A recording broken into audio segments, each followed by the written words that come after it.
Right, now moving swiftly on to our next speaker, Neal Bartram. Neal, hey, welcome Neal. Neal's joined us from Prague. Yeah, you've come on over from Prague. Thank you very much for coming over. And Neal's going to touch a little bit on an impact sourcing case study for the work that they actually do with Uniday. So over to you, Neal. Thank you. Perfect. Thank you very much.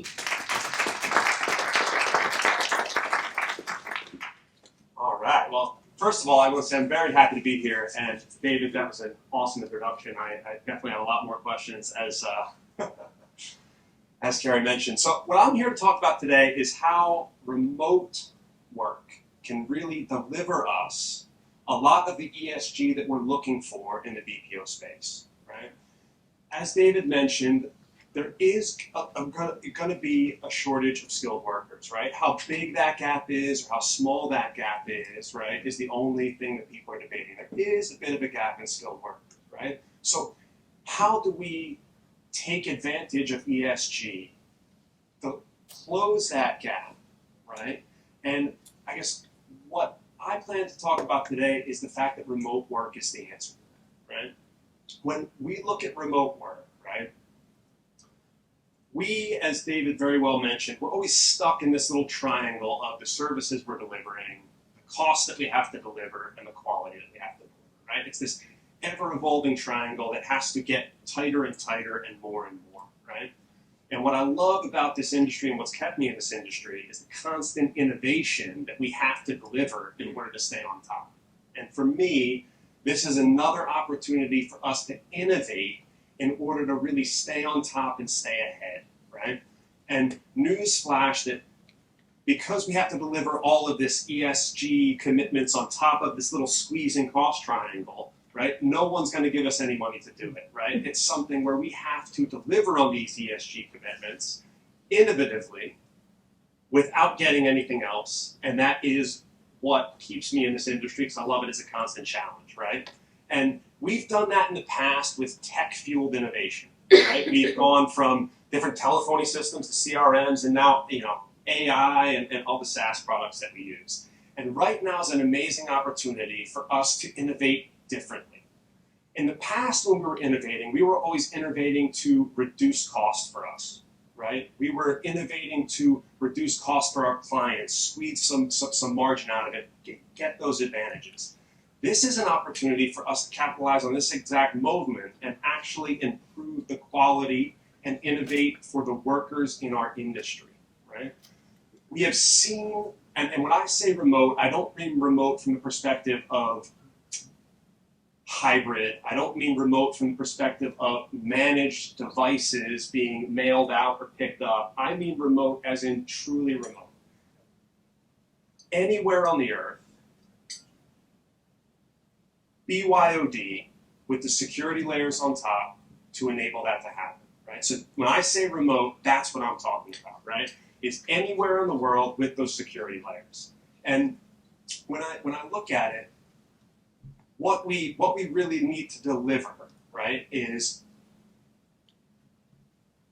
better conditions for our workers, right? So we've always been limited with people are stuck at a specific location, right? So we want more of a certain worker, so we have to find the right spot, we have to open that office, we have to, pick exactly the right location, because if we don't, then we're going to struggle, right? And this is an opportunity, and then those people at that site, they're working shift work, right? They've got strict schedules because we've got to meet the requirements, whether it be from SLAs and KPIs. There's very little flexibility in whether or not they can work 1 hour, 2 hours. They're really strict shift schedules. They've got very difficult work and very difficult SLAs and KPIs to meet. And there's just very little flexibility in what they do, right? On top of that very little flexibility of what they're doing in that standard BPO operating model is the fact that there's very little reward for the top performers, right? Anyone who's worked in a BPO knows that top 10, 20% of the people on a workforce are doing the vast majority of the work, with the people in the middle chugging along and the people at the bottom kind of cycling and managing out, right?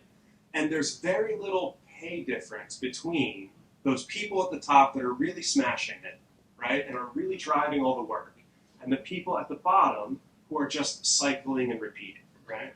And the proposition that I guess we're bringing to the table is the opportunity for workers to, because they have their own devices, right? And because they're working remotely, to log on for 1-2 hours a day, right? Log on for a whole shift one day and then no shift the other day. Because what people are wanting is they're wanting to pick their kids up from school. They're wanting to drop their kids off at school. They're wanting to do the things that they're doing every day and have that good work-life balance. And traditionally, our industry has, this BPO space has not been good at delivering that, right? What we have been delivering is a bunch of variable shift work, really strict shifts, in-office work, and even when we went remote, those shifts and those patterns still existed, right? We never got to that flexibility, right? And I think through remote working completely on BYOD devices, right, we can actually create a scenario, and we've already created a scenario, where people can be more flexible when they work. They can decide when they want to work, and also with a more performance-based pricing model, people can really genuinely earn more when they perform better, which is something that is fundamentally missing from the vast majority of the BPO services that we're providing, right? We're stuck there. So if we can take this remote work and create a scenario, right, where people have the flexibility that they want, the best workers are earning more, right, then we are putting ourselves in a position where we are going to be far more sustainable than we are today. Because where we are today is we have high levels of churn compared to any other industry, so you're looking at the BPO space, right?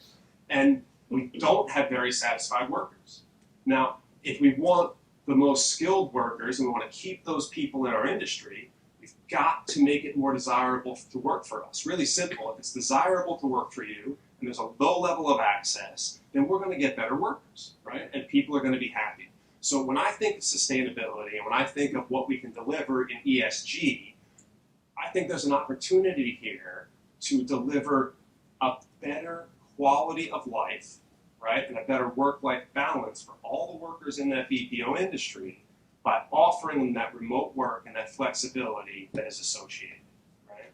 And when I think about the people that that we engage with, it's a matter of we've got mothers working from home, we've got people trying to come back to work, we've got people with disabilities, we have people who actually were just sick of the commute and decided to be more flexible, right? So it's really a game changer, and I think it's what we have to engage in is we know there's always going to be the need for the standard BPO, right, with contracted employees in a physical location, right? There's always going to be a need for that.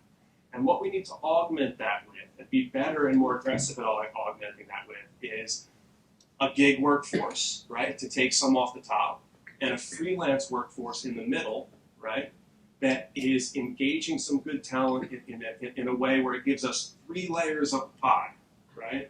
And then we can engage people in meaningful work in all 3 of those layers, right? And I think what we need to make sure of is a lot of times when someone says gig, right, it has quite a negative connotation.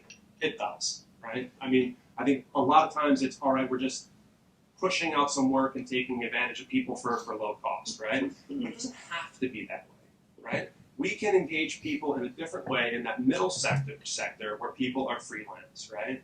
And why is that such an advantage? Because it's also a big advantage for us as businesses, right? Because, if someone's working from home, they can log on in 5 minutes, right? If there's an emergency and something's happening, they could be logging on for 5 minutes. They could log on for 1 hour in the morning, 1 hour in the evening. They might want to work split shifts, right? All of these options are out there, and where we are today, and what we're doing the vast majority of, is just block shifts, right? Make sure that we have the coverage, overstaff if we need to, right? And that doesn't particularly have to be the case, right? There's a better way of doing it. And when it comes to agility, right, it's fundamentally more agile, right? I mean, you're now able to have people from any country in the world working, right? So fundamentally, you can never set up that number of offices, right? Which, I probably don't have to convince you of that. It's pretty clear. But and I think when you put the combination of the flexibility of the remote worker, right, on top of a truly global workforce that is managed by that cloud capability, right, then you have a flexibility and an agility that isn't broadly existing today. And actually, that is work that some people want, right? It gives us an opportunity to bring meaningful work to the world, right? And actually, at the same time, give the flexibility that our clients are really looking for, right? Because that is one of the areas where we're failing, right? And when we talk about inclusivity, right? Obviously, the greatest way to be more inclusive is to take down any barrier to what it takes to be included, right? There's only ever a certain number of countries we're going to physically operate out of, and there's only ever, even within those countries, I was talking to David earlier, even within those countries, you can decide you want a bunch of Germans from Argentina, right? But then how do you find that one singular location that is going to provide those, right? They're spread out all over the country. So there's no one physical location that gives you that. However, if it's fully remote, then you have a solution that does provide you that, right? And one of the key blockers or challenges to this, and I come across it quite often, is the technology that has to be on top of it, right? Because BYOD is absolutely terrifying to most businesses, right? It is frightening, but there are solutions for it, right? There are, Gartner just put out their first, I'll say, Magic Quadrant at the end of 2023, right? So there are solutions there. We are driving for it, but as a collective group of people here, I believe that we have to help drive that technology push. And I saw it in David's slide, which put a smile on my face. You might not have seen it, but absolutely. When I saw that the priorities are that cloud-based security, that cybersecurity, and putting those layers in place that will allow that remote work, that really makes me happy. Because it doesn't really take a lot of convincing to understand that if anybody in the world, anywhere can work for you, from their own device, in a secure way, that is the most flexible option that we have. And the more flexible that people have, the happier they're going to be, right? Again, with COVID and with the younger generation of worker, what people want has changed. I'm sure we've all seen it, right? It's not what people want is the flexibility to live their lives, and the combination of remote work and technology to put on top of it and the flexible path is really the way to deliver it, right? And so I guess what I'm kind of requesting from this group, in a way, is, I'd like you to support that, right? I want us to think that way because I really think that is an important path for the future. I want us to be thinking about making sure that we are pushing our clients, we are pushing ourselves to put those layers of security in place and put those operating models in place that will allow us to deliver this remote work. Because there's a lot of challenges to overcome in a fully remote work setting, but we have solved a vast majority of them. COVID made us do that, right? And now what we see is we see people reverting back to in office, right?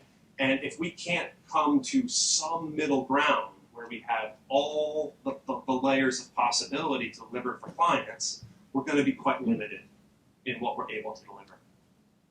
And so what I'm asking this group for is a push for the technology. Let's talk to our clients. Let's make sure that we all are pushing for the fact that remote work is important. It has the ability to deliver a social value to our workers, which is something that we need in order to retain them in the long term. Come 5 years, as David pointed out, we need all these skilled workers, and we need even more of them, right? And so we really need to make sure that we're engaging them in a way where we're not losing them to other industries, right, which may have the flexibility. And with that is my thoughts, and I thank you for your time. There are shy people in the audience that are hiding behind slides, but that's good. Great. That's awesome. So the first question is, given the security concerns with remote work, which services does this work for and how do you propose addressing potential security risks? Yes, that's a very good question. So the way that we view it is, well, so we have a variety of security layers, right? One security layer that we have is ours, right? It's our proprietary security layer, but it is not irreplicable, right? But what it does is, when we're onboarding someone, we do a site reference where we're videoing their room, making sure that it's a room suitable for working, it has a locking door. We geo-reference them with an app on their phone, which means that they have to be geolocated to that place. We take a voice sample, a typing sample, which is AI, referenced when they're working, right? To make sure that you know that that person is the person that's working in the spot you assigned them to work and has been cleared to work for, right? So that's the first layer, right? The next layers, right, are bespoke for every client based on what they're doing, right? And that is, I think that's the approach that needs to happen. We have a VPN and a thin scale solution, which, provides whatever layer of security we want on the device. There's also little USB sticks that you can plug in and it boots up to create a virtual environment. But again, then you get into mailing stuff all over the place, right? So this is not where we want to be, right? So for us, it's about cloud-based remote security layers, which actually are restricting the physical device, right? And then also that layer on top, which is the layer underneath, the basic layer, to make sure that the person is the person, that the person speaking is the person that you hired, right? And those checks are there. So our view of security is that. Okay, thank you very much. Manny, a quick question from you. Very quick. Thanks. Great talk, really interesting. And I would agree with everything you said. But just to throw a sort of bomb in there, I've been, like yourself, an evangelist for remote work for many, many years. The thing I find a lot of my clients saying is the return to office and the reasoning for that. And part of that, is skills development, is the learning by osmosis. And I agree with everything you're saying, but I also agree with that. So there has to be some kind of balance of, in my career early on, I learned from listening and being part of conversations. So that needs to be part of the mix. So how do you propose to bring that into your remote workers all over? So I completely agree with all of that as well, right? That is definitely the... Yes, so that's definitely the biggest challenge that we have to people wanting to adopt the model that we've got, right? Is they just want to be on site because they see the advantages of the osmosis, the people being there, and the team being together, right? And I think our approach to that, right, is we have a very different quality scenario where these people can actually listen to all their calls. So we have a good collaboration. I think it's important to have a very good collaboration in relation to quality, listening to specifically good calls. So I think there is more work that has to be done, and it doesn't just happen automatically. When you're in the office, you do get the osmosis, right?